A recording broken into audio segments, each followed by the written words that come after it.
ma'am. My name is Bennett Blas from Mapua Institute of Technology, taking up a course of BSIT, and we'll be conducting a survey about study habits. But before we proceed to my interview question, I would like you to tell me more about yourself. Hi, your name is Bennett Blas. Ken. What's your name? Then, Ken. Hi, Ken. I'm Miss Anika Ramos. Is the staff of Center for Student Advising.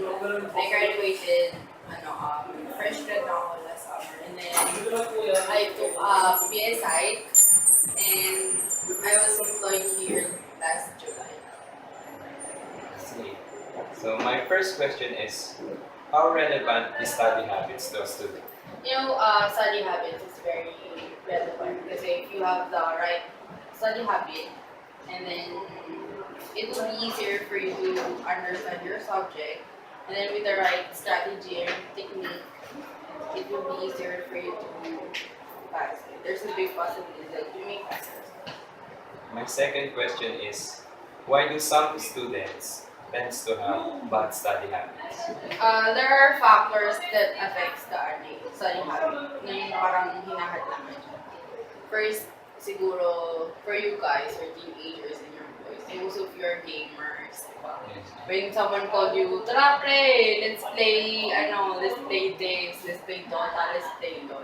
So, for your time that you will study, then someone called you, and then you would choose to play rather than to study. So, the video games and some social networking sites like waste your time scrolling the newsfeed, reading tweets, diba? Also affects your time to study. And then what else? I guess your friends too. Diba? They are big, factors that affect. But why is that? Why do students, if they're so completely aware that they will have a test, seat work, quiz, or other activities, they didn't prepare this, they choose to go to those distractions? Kasi being teenager, kasi you're immature pa. So you don't know what's the, kasi 20 na ako kaya hindi niyo pa alam yung magiging kahitnatan. So it's all about pleasure and pleasure. I guess for me. So my last question is, how beneficial is study habits to a student? Siyempre, it's very beneficial. Like I told you earlier that if you have the right strategy and techniques, it will be easier for you to pass your subject and then to make the subject more easier. Thank you, ma'am. That's all. Okay, thanks. Good morning, ma'am. My name is Miguel Aldiger, taking up business administration. And I have three questions for you for the continuation of the interview. So my first question is, how does stress affect study habits? Well, obviously, it affects the study habit kasi if you're stressed, most people tend to focus on their stress. For example, you're about to study now, and then you're stressed. So you'll disregard your studying and then focus on your stress. And kasi if you're stressed, you're not productive. So you tend not to do anything. Oh, I'm stressed, I'll do nothing but to think about it and then deep in myself. Parang lalo mong dinadaw yung sarili mo pag-stress.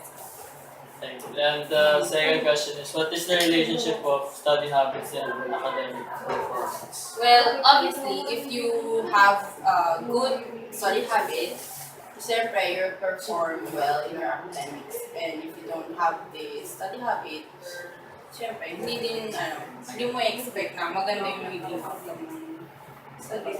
So the last question is, when you were a student, how did your study habits help you in your academic performance? Well, when I was a student, I have this habit na before going to sleep, I'll read the lessons for the day, to refresh my mind, and then I'll tend to advance read or scan lang naman the lessons for tomorrow so that I'm prepared whenever I do. And Thank then I'm so graduate.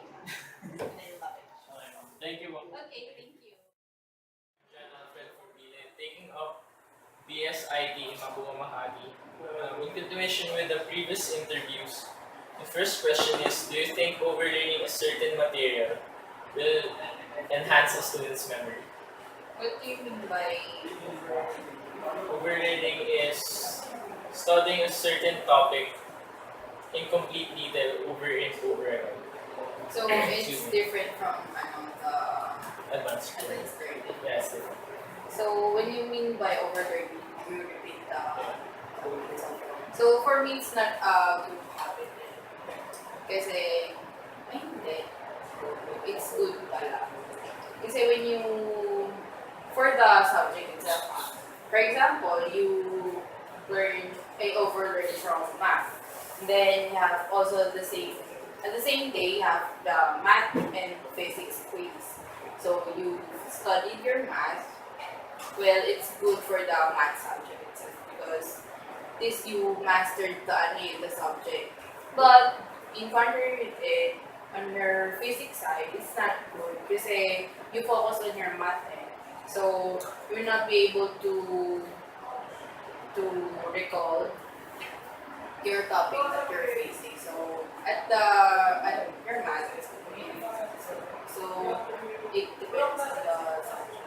So my second question is, students are usually busy by this time of the year. Do you think cramming is a good practice? Well, I would say yes, and I would say no.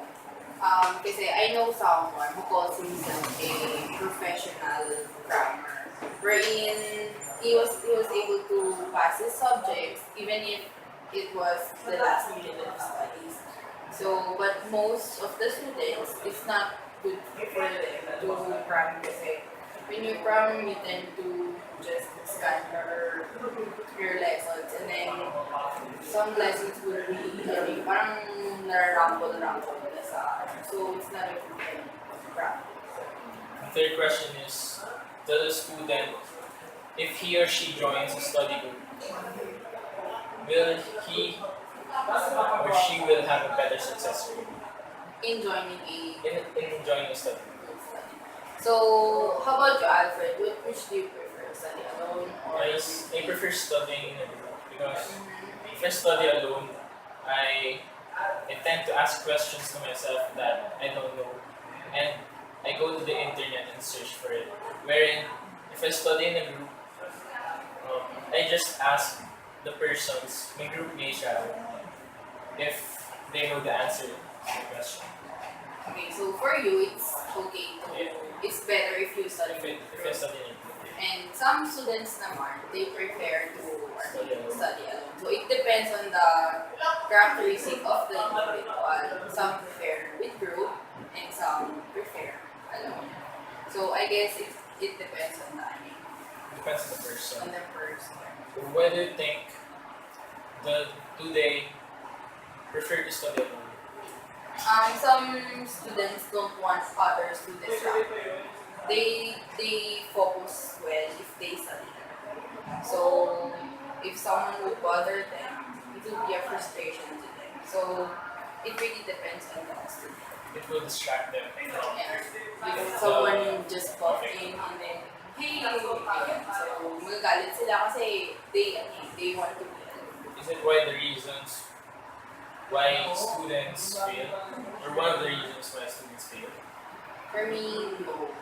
Kasi if you are focused on the subject, even if someone bothers you, and if you have the right study habit, as I said, you'll be able to